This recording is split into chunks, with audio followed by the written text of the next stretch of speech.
The Tuskegee Syphilis Study is one of the darkest chapters in American medical history. What began as a so-called study in 1932 in rural Alabama turned into a shocking betrayal of trust, ethics, and human dignity. The story centers on 600 poor African-American men, mostly sharecroppers, who were coerced into participating in what they thought was free healthcare, but would instead become a 40-year-long experiment that ignored their humanity for the sake of science. In the early years of the study, the researchers, led by the U.S. Public Health Service, wanted to observe the natural progression of syphilis in African-American men. At the time, syphilis was rampant and often left untreated, but the researchers didn't intend to cure it. Instead, they were interested in studying how the disease unfolded over time without treatment. The men who participated, 399 of whom were already infected with syphilis, were told they were being treated for bad blood, a term used locally to describe a variety of illnesses. They were never told the real reason for the study, nor were they informed that they had syphilis in the first place. The experiment was cloaked in deception from the start, with the men unknowingly used as pawns in a cruel and exploitative research project. The researchers involved in the Tuskegee study were aware of the advancements in treatment for syphilis, particularly the discovery of penicillin in the 1940s, which could have easily cured the disease. Yet despite knowing that this treatment was effective and available, the study's doctors intentionally withheld penicillin from the men.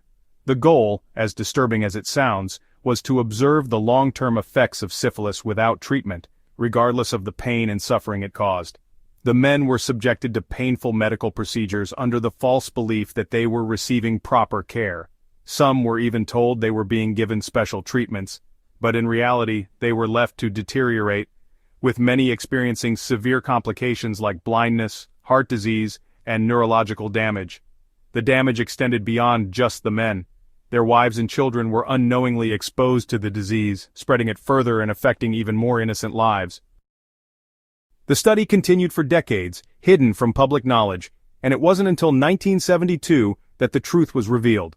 The story of the Tuskegee Syphilis Study came to light when a whistleblower named Peter Buxton, a former Public Health Service employee, went to the press with the information. The news caused an immediate public uproar as the full scale of the deception and harm became clear. By this time, the study had been going on for 40 years, leaving a long trail of damage in its wake. The public demanded accountability, and a full investigation was launched by the U.S. government. In response, the government eventually ended the study and began compensating the survivors and their families. In 1974, just a year after the study was exposed, Congress passed the National Research Act, which instituted new safeguards for human subjects in medical research, including the requirement for informed consent. Institutional review boards were established to ensure that medical experiments would no longer be conducted in secret, that participants would be fully informed about the nature of their involvement, and that ethical guidelines would govern all future research. This was a step forward in making sure that no other group of people would be manipulated and exploited the way the men of Tuskegee had been. It wasn't until 1997 that President Bill Clinton publicly apologized for the Tuskegee study, offering a formal apology to the surviving participants and their families. Clinton's words, while appreciated, couldn't undo the trauma that had been inflicted on the men involved, or heal the deep mistrust that had developed between the African American community and the medical establishment. The impact of the Tuskegee Syphilis Study has lingered for generations, with many African Americans still harboring a skepticism toward medical institutions, fears born from a history of being used and hurt for the sake of experimentation. The legacy of the Tuskegee Syphilis Study extends far beyond the men who were affected directly. It serves as a painful reminder of the ways in which race and power dynamics have shaped the history of American medicine.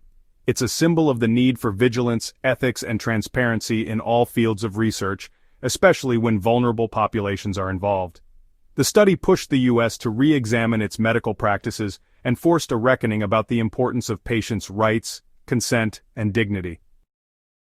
Today, the Tuskegee Syphilis Study is still studied in medical schools and used as a cautionary tale, a stark example of what happens when science goes unchecked and when the voices of marginalized people are ignored.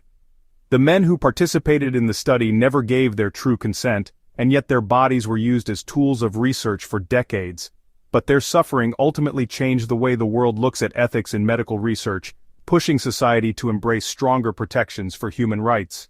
The memory of the Tuskegee Syphilis Study isn't just about the wrongs of the past, it's about ensuring that such atrocities never happen again, for the men who suffered, for their families, and for everyone who has since lived with the consequences of that betrayal. The story stands as a powerful reminder. Human beings, regardless of their race or background, deserve to be treated with dignity, respect, and honesty, especially in the name of science and medicine.